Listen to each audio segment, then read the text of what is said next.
All right, we're back again here. We got had a crew in today doing our roof.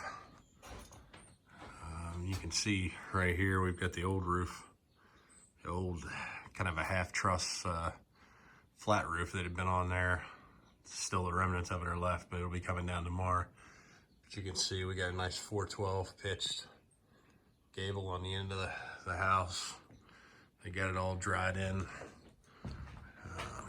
One of the issues that we had, this header right back here where the two roofs met, it was right around 7 foot where this original ceiling was right here. And you can see where it pitched down in the flat roof. Back here at the back of the house, it was only about 6'5", 6'6". So they were able to build that out there, raise the whole ceiling height to we're at 8 foot. Retruss the house with the self-supporting trusses, so don't have to worry about necessarily having any load-bearing walls, although there's going to be one in the center here. It's going to split this house in half and make us be able to have a master suite over that way. And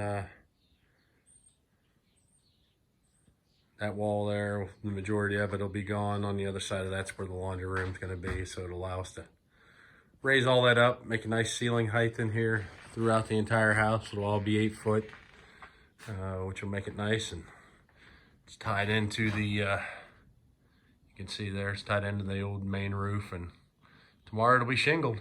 So day one in the books for the crew that came out of Eastern Ohio. That it's an Amish crew with a couple of drivers, and man, they're quick and efficient, and they do some good work. All right, I'll wrap this one up. Just remember to like and subscribe, and I'll have more to come.